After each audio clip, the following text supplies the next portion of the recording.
interessante, gente, vejam bem, o cuidado de Lucas, né, que é um médico, ele não é nem um historiador, mas ele resolveu é, é, contextualizar a história de Jesus com a história do mundo daquela época, Exatamente. né? E ele é detalhista, né? Ele é detalhista tanto com relação à política, porque ele está falando desses governos, para deixar bem claro a parte histórica, quanto ele está falando dos detalhes do nascimento, que é tão importante a gente definir isso, porque tem todo uma carga simbólica aqui, tem todo um aspecto importante da gente refletir sobre a forma como esse Messias veio para cá, né? E é interessante porque Mateus tem o cuidado de situar ele dentro da ancestralidade dele, porque isso também fazia parte das profecias. Sim. E Lucas, como era um discípulo de Paulo, e ele vai situar Jesus no tempo, porque Paulo diz, ele chegou na plenitude dos tempos, né? exatamente. Aliás, gente, desculpa te interromper, Fábio. Aliás, gente, nós temos um carrossel muito legal, também relacionado ao Natal, chamado O Príncipe da Paz e a Plenitude dos Tempos. Dá uma olhadinha lá. Isso. E aí, João... tá no Instagram, né? Nem falei aonde que tá. Né? Tá lá no Instagram. Enfim. @crescer e frutificar. Que a gente tá olhando pra produção aqui atrás da @crescer e frutificar. Isso. E esse é o nosso canal. Carrossel de Natal. E o canal, né? O Carrossel de Natal tá lá. Isso. Mas João, o apóstolo, ele fala de um outro aspecto, né? Que ele fala, no princípio era o verbo estava com Deus, o verbo veio a nós e a luz chegou e o mundo amou. Os seus amaram mais as trevas, né? Agora, Lucas, ele tem esse aspecto de detalhar como é que foi esse nascimento. E dentro de um contexto maior, né? Não é só ali o contexto da Judéia, onde ficava Belém, né? Ou da Palestina, a região toda, mas dentro do império onde ele estava incluído. Sim. E isso é interessante, desculpa te interromper agora, a gente vai se interromper o tempo inteiro, já é praxe, né, gente? Mas vamos lá, a característica de Lucas aqui com o médico, né? Porque nós estamos vendo, você falou, Mateus tem justamente uma carga teológica judaica, né? Ou seja, trazer a genealogia, a importância. Ele era um publicano, um cara acostumado com registros e não sei o quê, e agora, quando ele traz genealogia, ele está trabalhando na linha dele, né? Isso, e João falando dos aspectos escatológicos, né? Como é que o Messias está chegando, a importância da luz, como é que ele veio resgatar.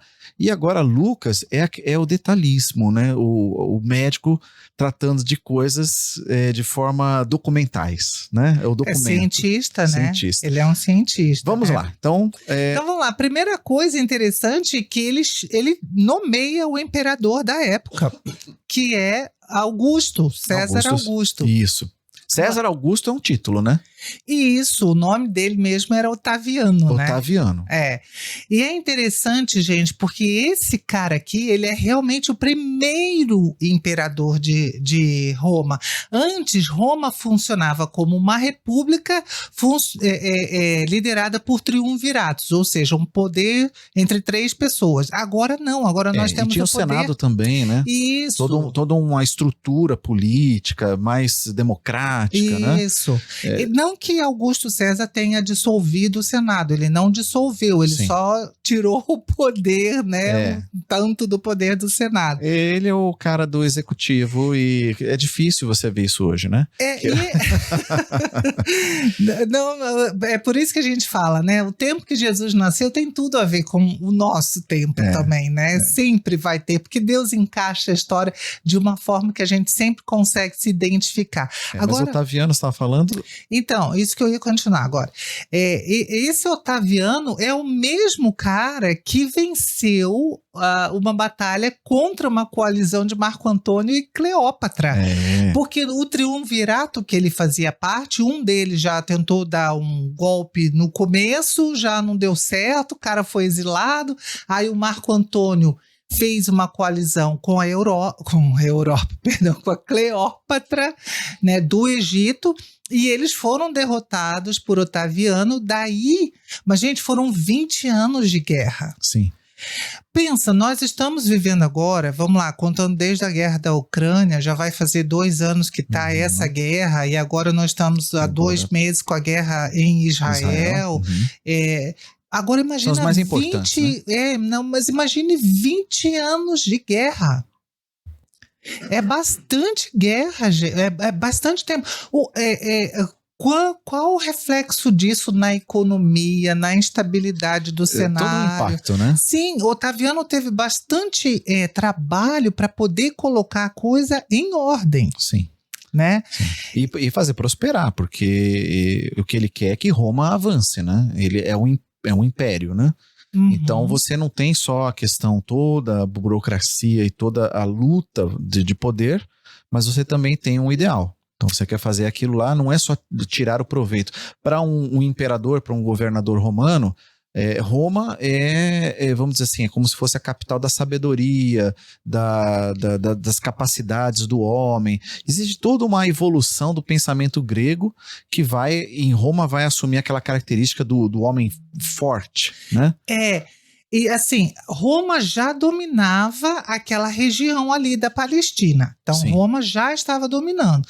Então, quando Augusto César se torna imperador, primeiro ali começa a questão da adoração ao imperador, por causa desse título de Augusto. Isso. Enfim, né? Augusto quer dizer excelso, elevado. Uma coisa, exatamente, né? Enfim. Então, ele é um César, quer dizer, ele é um imperador elevado. Né? Então é o título que ele se denomina, César Augusto. O Otaviano faz isso. Exatamente. Aí vejam, aqui em Lucas fala, e é interessante porque esse dado só existe realmente no Evangelho de Lucas. Não existe um relato paralelo na história de que Otaviano tenha pedido um recenseamento em todo o império. Mas, tendo em vista que ele era o cara que estava primeiro criando o império e agora organizando, né? Então faz sentido que ele tenha feito isso e não teria por que Lucas inventar. Eu inventei agora isso aqui. Qual seria a razão de José e Maria saírem lá de Nazaré? De Nazaré para ir até Belém.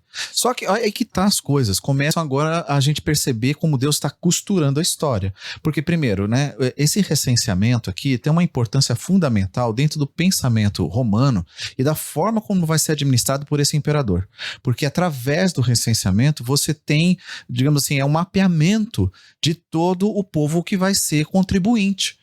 Ou seja, os impostos vão ser cobrados a partir, quer dizer, num pente fino, a partir desse recenseamento. É como se fosse um cadastro. Agora nós sabemos quem está, aonde está e qual a condição de cada um. Então, o imposto vai ser cobrado mediante esse cadastro. E isso não parece um pouco com a nossa realidade também.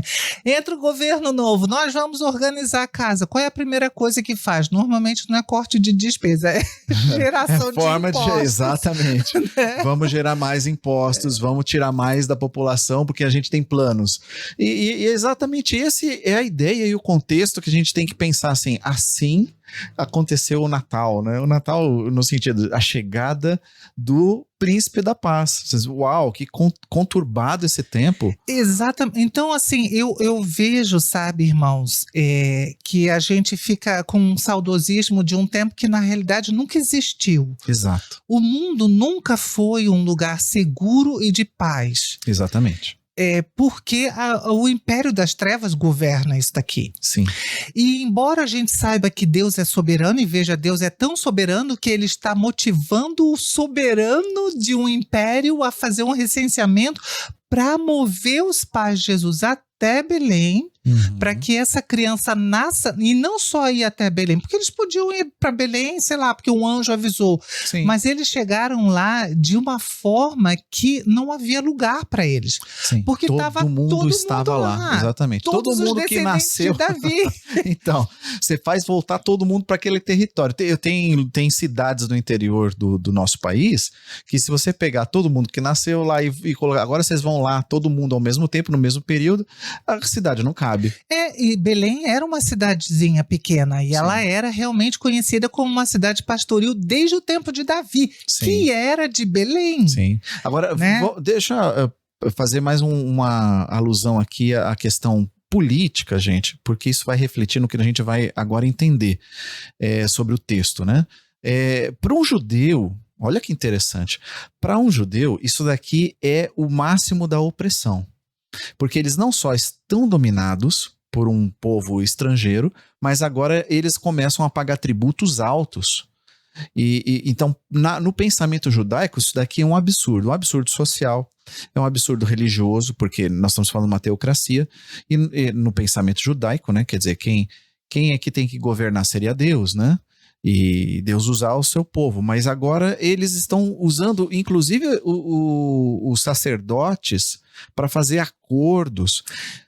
Os sacerdotes eram amigos de Roma, né? Eles ganhavam favores de Roma. Isso, porque também tinha então, impostos. Era corrupto, né? O Sim. próprio sacerdócio estava corrompido por poder, né? Perdão, falei impostos, não. Existiam ofertas obrigatórias que todo o povo tinha que dar para... tinha o imposto do templo também. Tinha o imposto do templo, tinha é verdade. Tinha o imposto do templo. Ou seja, se você somar toda essa carga tributária, ou seja, a obrigação de você dar esse dinheiro e pagar isso daí, o povo, ele não olha com maus olhos aquilo que é da sua cultura e da sua religião. Ele olha com maus olhos o todo e diz assim, nossa, a gente já tem que fazer esse tributo à nossa cultura, à nossa fé. Agora, vem Roma e nos impõe essas coisas que no pensamento abusivo. Então, eu estou chamando a atenção para essa questão, por quê? Porque aqui que começa a mistura entre o reino de Deus e o reino desse mundo. É ganhar espaço, é ganhar poder político, é entender que se é para o reino de Deus acontecer, tem que ser dessa forma, tem que ser através vamos dizer assim, alianças, ou então do braço forte. Dominação. A dominação, né? Exatamente. Então, nesse período estão surgindo grupos revolucionários. Sim. Que eles querem, são guerrilheiros, eles querem inverter o jogo e expulsar Roma, que não é uma coisa nada fácil. Não, imagina, o maior exército do mundo na época. Sim. Né? Então veja que nós estamos falando de um momento político que está mexendo com a cabeça do povo, inclusive com a fé do povo. E aí, você ficou entusiasmado com esse corte? O episódio completo está no nosso canal, em algum lugar da tua tela aqui para você clicar e assistir.